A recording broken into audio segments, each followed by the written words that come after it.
నజరేయుడైన యేసుక్రీస్తు పరిశుద్ధ నామమున మరియొక్కసారి మీ అందరికీ వందనాలు తెలియపరుస్తూ ఉన్నాను.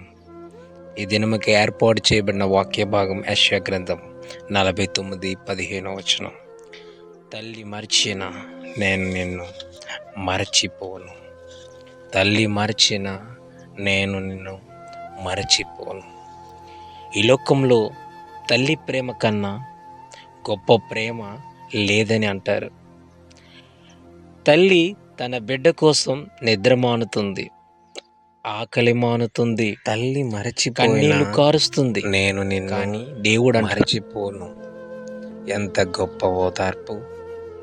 మనుషులు దూరం అవుతారు, స్నేహితులు వదిలి వెళ్ళిపోతారు, కుటుంబం అర్థం చేసుకోకపోవచ్చు కొన్ని సందర్భాల్లో, కానీ దేవుడు మాత్రం మనల్ని ఎప్పటికీ విడువడు.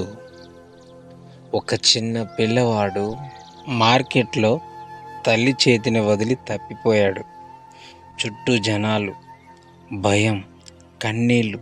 అతను ఏడుస్తూ ఉన్నాడు. అమ్మా అమ్మా అని పిలిచాడు.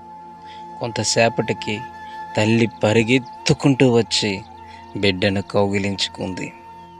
ఆ బిడ్డ అడిగాడు, అమ్మా నువ్వు నన్ను మర్చిపోయావా? తల్లి చెప్పింది, నేను ఎలా మర్చిపోగలను నాయనా? నిన్ను వెతుకుతూ నేను కూడా ఏడ్చాను. అలాగే దేవుడు కూడా నీతో చెబుతున్నాడు, నీవు ఒంటరి వాడివి కాదు. ఈ సందేశం యొక్క ఆత్మీయ సత్యము ఏమిటంటే, ఒక 4 రకాలుగా మీకు నేను చెప్పాలని అనుకుంటున్నాను. 4 రకాలుగా. ఒక, దేవుడు నిన్ను గుర్తించుకున్నాడు. నీవు అందరికీ సాధారణ వ్యక్తివై ఉండవచ్చు, కానీ దేవునికి నీవు అమూల్యమైన వాడివి.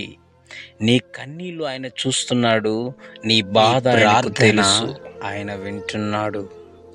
నేను నిన్ను మరచిపోను. దేవుడు నిన్ను గుర్తించుకుంటున్నాడు. నెంబర్ 1. ఒకటోది, దేవుడు నిన్ను గుర్తించుకుంటున్నాడు. దేవుని ప్రేమ శాశ్వతమైనది. దేవుని ప్రేమ శాశ్వతమైనది. మనుష్యుల ప్రేమ పరిస్థితుల మీద ఆధారపడి ఉంటుంది, కానీ దేవుని ప్రేమ మారదు. నీవు బలహీనంగా ఉన్నా, విఫలమైన, అందరూ నిన్ను వదిలినా దేవుడు చెప్తున్నాడు, నేను ఇంకా నీతోనే ఉన్నాను. నేను ఇంకా నీతోనే ఉన్నాను. రెండవదిగా, దేవుని ప్రేమ శాశ్వతమైనది. మూడవదిగా చూస్తున్నట్లయితే నెంబర్ 3, నీ పేరు దేవుని చేతిలో ఉంది.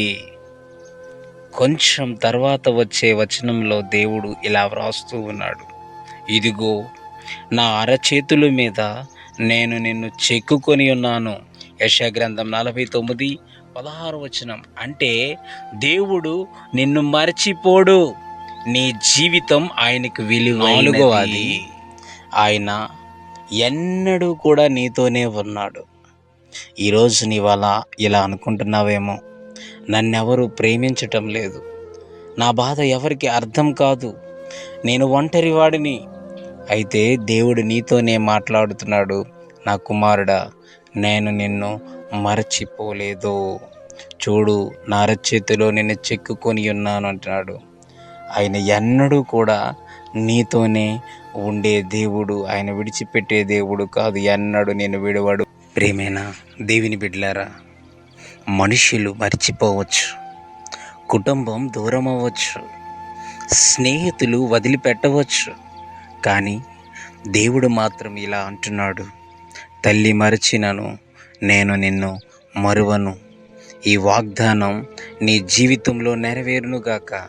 దేవుడు మిమ్మును, మీ కుటుంబములను దేవుడు అత్యధికంగా దీవించి ఆశీర్వదించునుగాక. ఆమేన్.